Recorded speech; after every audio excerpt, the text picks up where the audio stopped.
Imagine waking up to a world where gravity is seasonal. Winter, you drift, clawing at walls to move.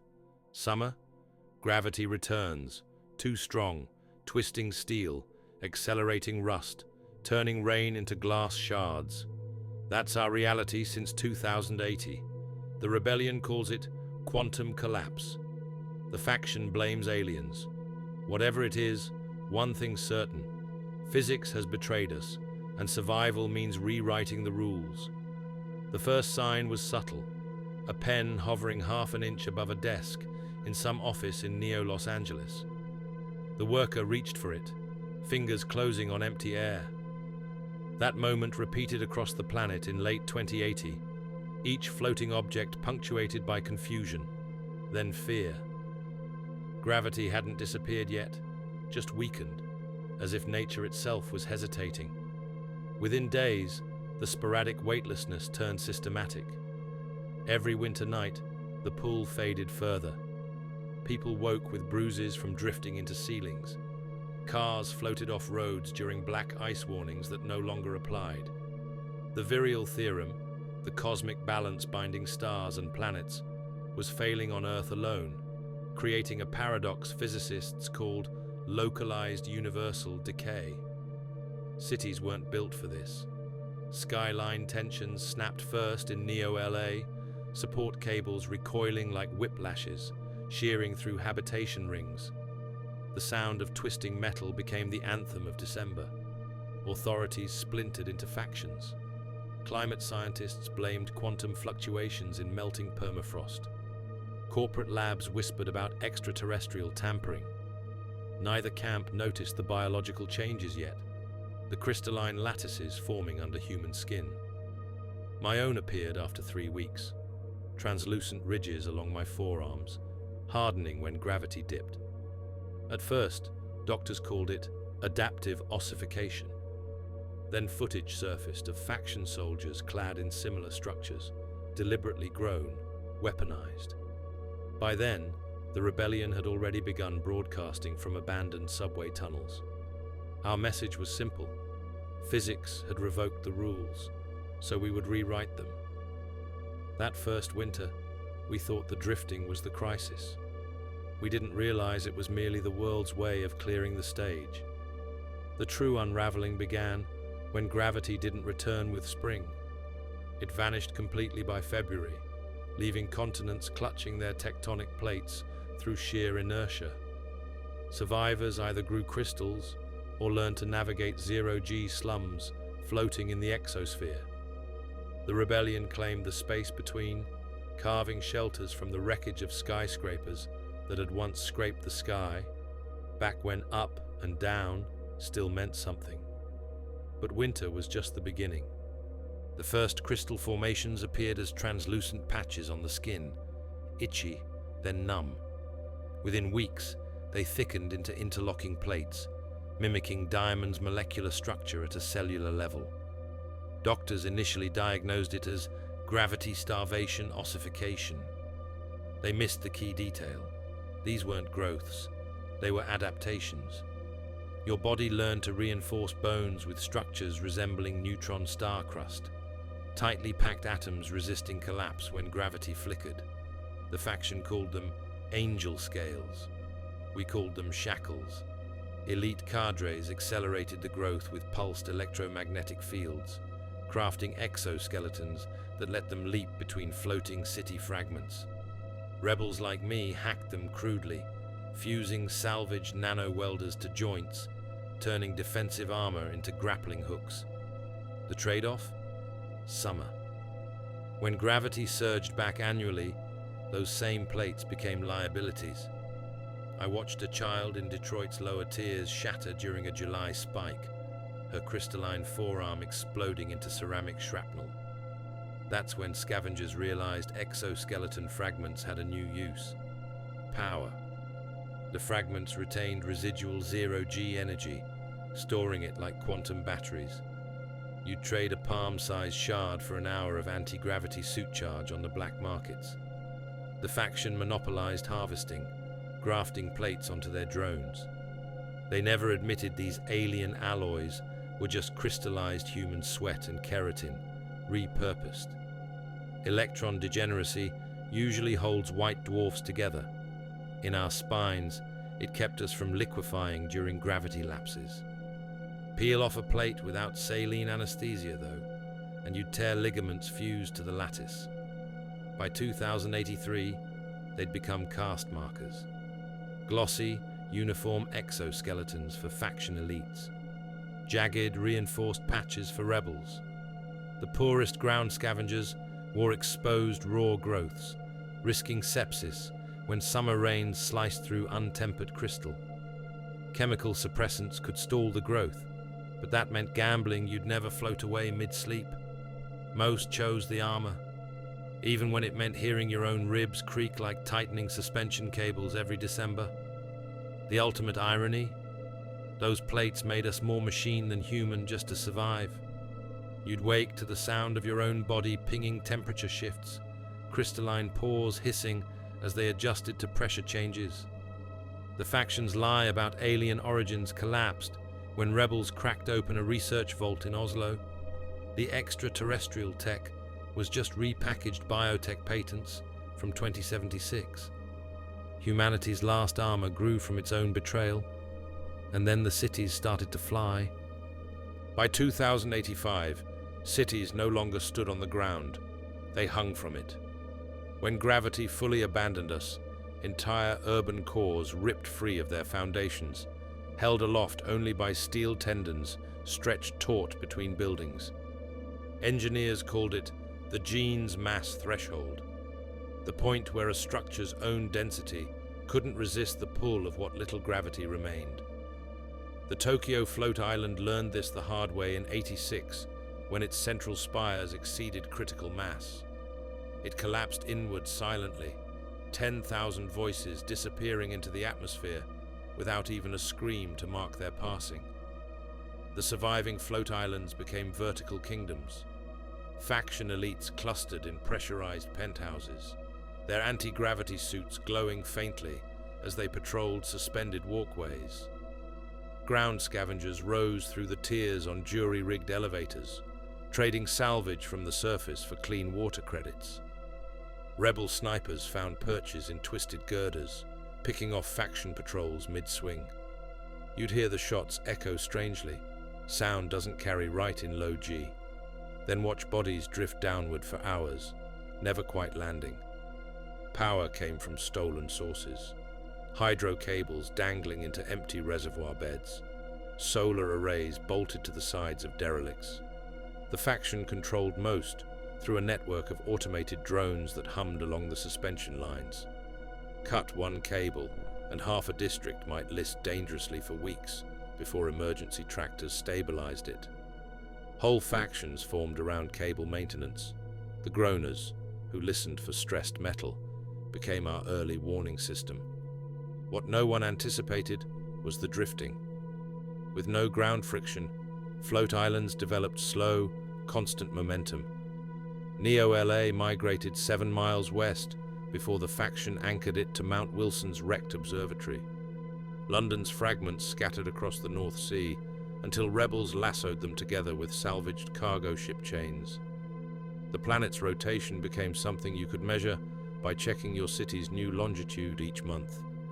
Safety existed only in numbers. Single buildings broke free constantly, some intentional, like Denver's courthouse turned rebel flagship.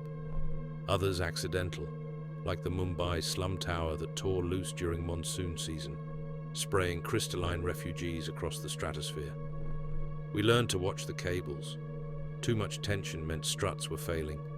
Too little signaled an impending snap. The faction posted rewards for reporting weak points, but we sabotaged their drones instead. Better swaying with the wind than letting them control the ropes. Then summer returned, and gravity came back wrong. The first summer after the collapse felt like planetary revenge. Gravity returned overnight with a force that shattered windows and compressed vertebrae. Rain didn't fall, it crystallized mid-air, becoming jagged glass projectiles that embedded in flesh. Kerr metric distortions twisted local gravity wells, making sidewalks ripple like tidal zones. You'd take a step and feel your bones groan under sudden triple G pressure, then watch steel beams implode as if squeezed by invisible hands. Our bodies betrayed us worst. The same quantum energies that weakened gravity in winter now surged through living tissue during summer. Faction medics discovered it first. Human bioenergy could ignite fires when concentrated. They built harnesses to extract it. Rebels called them scream boxes. I still hear the noises from the Singapore massacre, where 30,000 prisoners fed a power grid until their crystallized ribs combusted from the strain. Tectonic plates move differently now. Without consistent gravity, the Australian continent drifted northwest at 15 meters per day, scraping against the Pacific plate with enough friction to liquefy entire coastal cities.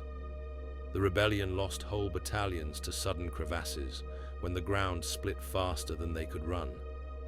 Survivors described hearing the planet itself groan as mantle layers adjusted, a sound like glaciers carving, but deeper, endless.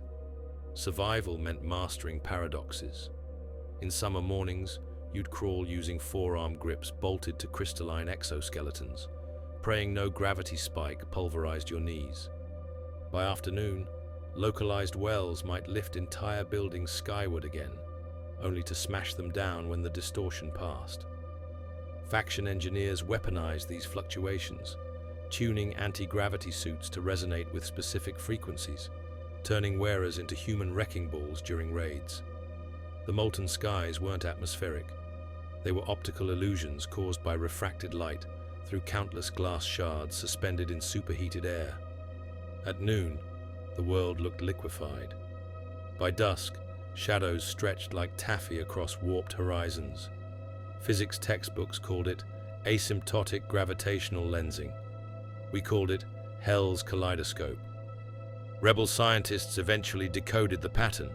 Every summer, solstice intensified the distortions along precise longitudinal lines, matching 2070's quantum laboratory sites.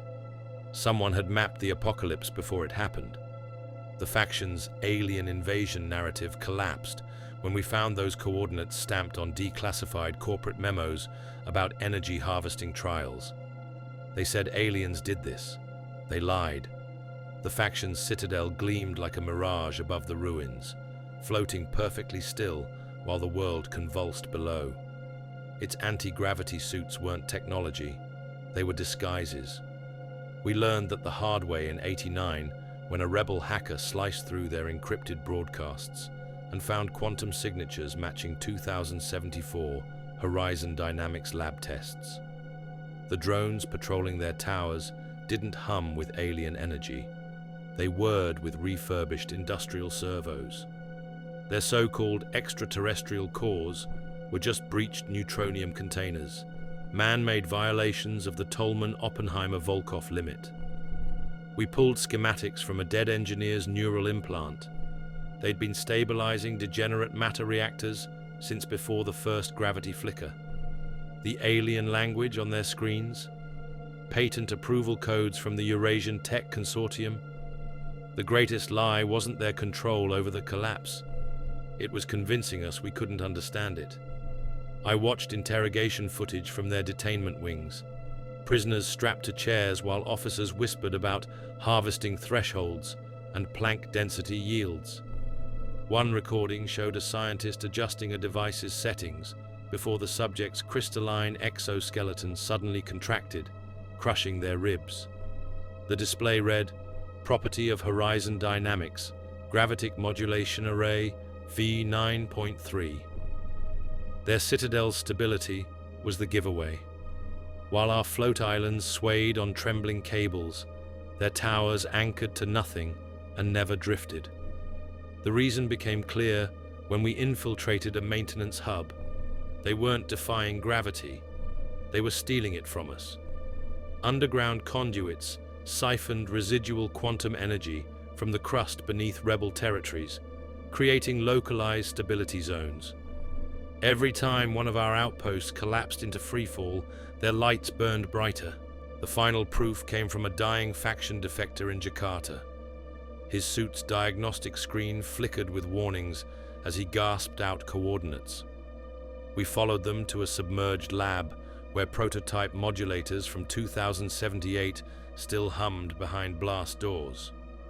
The log entries described atmospheric stabilization trials with margins of error that matched the current gravitational fluctuations. The last entry read, CEO override initiated, Phase 3 deployment authorized. We fought ghosts while they privatized the apocalypse. Their drones, their tech, even their alien invasion narrative, all recycled corporate assets from an experiment gone rogue. The quantum collapse wasn't an accident. It was a boardroom decision, which brings us to tonight's choice. The energy surges started as twitches in your fingers during summer storms, small shocks leaping from your skin to metal surfaces. By 2089, the faction had tapped into them, building collector arrays anchored to quantum rifts. They called it bioharvesting. We called it being farmed. Every gravity spike boiled the charged particles in our blood, making human bodies temporary Planck density batteries. Their capture nets glowed blue when they siphoned it away. Singapore showed us how it worked.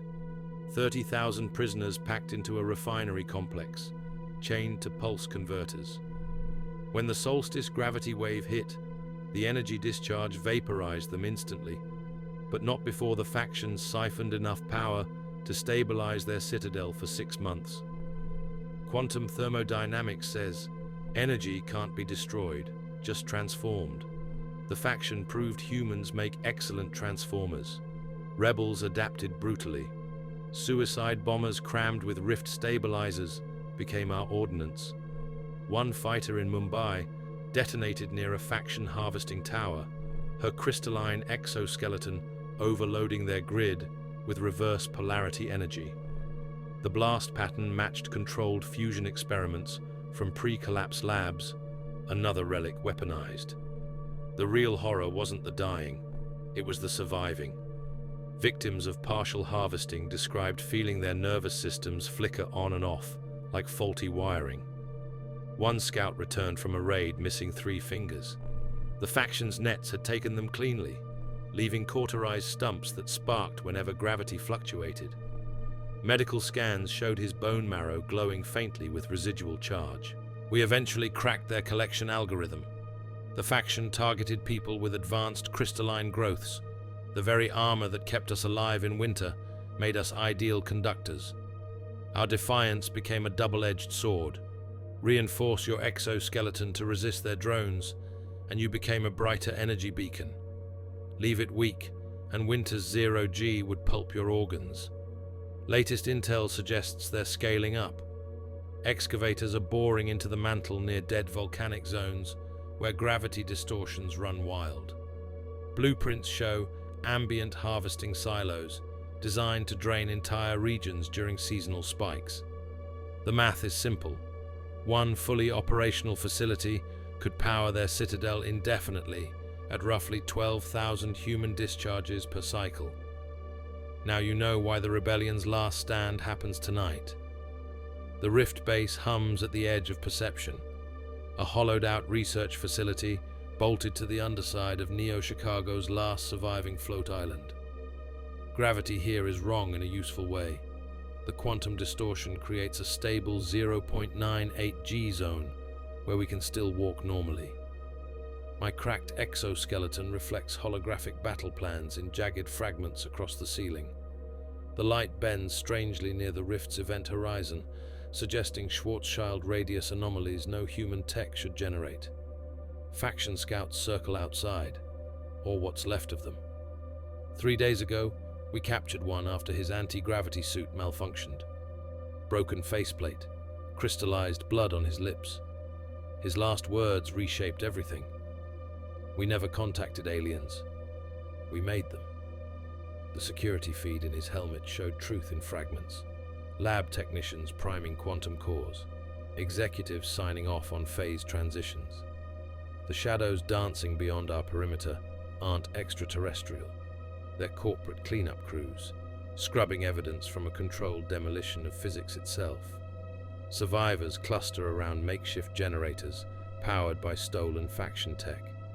Each pulse dims the rift slightly, its edges fraying like burned film.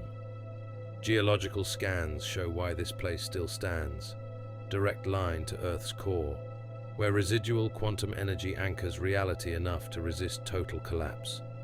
For now, the float islands above us are breaking down structurally, shedding chunks that drift into molten atmosphere. Australia's mostly slag now, Europe's eastern half merged with the Ural Mountains under summer-crushing forces. Our scouts report the factions digging deeper near Yellowstone. Their newest silos resemble the failed 2078 gravity modulators, but scaled up. Schematic fragments suggest they're tuning them to harvest planetary energy directly, turning Earth into one giant battery. The math checks out. Destabilize the core's quantum states enough, and you could theoretically siphon the collapse itself. Rebel physicists found a diminishing margin of error. Every rift stabilizer we overload pushes the faction's timetables back, but each one costs lives. The numbers say we have 3, maybe 4 strikes left before their systems compensate. My exoskeleton won't last another winter either. The cracks spread further every time gravity fluctuates. Outside, the shadows move closer. Not aliens, just men in repurposed hazard suits, carrying tools that crackle with stolen human energy. The last functional cities are dark shapes against the horizon, drifting like cinders. So here's how we end it. The truth was buried under 12 years of corporate filings and non-disclosure agreements. In 2078, a lab in Zurich built a gravity modulator, classified as a climate stabilization device. Its blueprints showed carbon capture towers with quantum cores designed to recalibrate atmospheric pressure gradients. The preliminary tests looked promising. Then the patent holders demanded a 400% yield increase before Phase 3 trials. We found the lead engineer's suicide note last month. Her access card still worked on the vault, where she'd hidden the original schematics. The handwriting shook when she described how the board voted to override safety limits. We signed the death warrant as shareholders. Cross-referencing those logs with the first gravity fluctuations proves it. The winter failures match exactly where they hacked the Planck thresholds in the quantum cores. Rebel scavengers pulled a working modulator from the Singapore wreckage last week. Its interface still had the corporate logo under layers of soot. The kill switch wasn't disabled. It was deliberately wired into a litigation hold. 37 ongoing patent disputes had frozen all shutdown protocols. That's why the rifts kept opening. That's why the seasons broke. Some of our physics team recognized the patterns immediately. The Planck star hypothesis predicted this. Miniature black hole analogs forming in overclocked quantum processors. But no one expected them to tether to Earth's rotation cycle. The faction knew. Their alien tech databases contain internal memos about containment breaches dating back to 2081. We've traced the signal now. The master control hub sits beneath the faction's citadel, disguised as an antenna array. It's still running the corrupted code, still grinding through those broken calibration sequences every 6 months. The original engineers called it Project Icarus for a reason. There's a final entry in the Zurich logs. One technician flagged the cascade failure scenario 2 days before the first pen floated. The system flagged it as a non-priority anomaly because the risk assessment metrics couldn't quantify existential threats. The reply from management read, "Proceed unless profitability drops below Q3 projections." Their signatures appear on every page. That's the real quantum betrayal. Not some alien invasion, not even human error, just the math of quarterly growth curves colliding with the laws of physics. The rebellion moves on the citadel at dawn. Either we reset those cores, or the next winter drift tears the atmosphere apart. The patent office won't be filing that disaster. The clock strikes midnight in the rift. Our hacked faction consoles show their core destabilizing. Planck frequency alarms blinking red across 3 continents. Rebels are syncing disruptor spikes to overload the quantum modulators in sync. One coordinated strike could reset the gravitational lattice to pre-collapse levels, or shatter it permanently.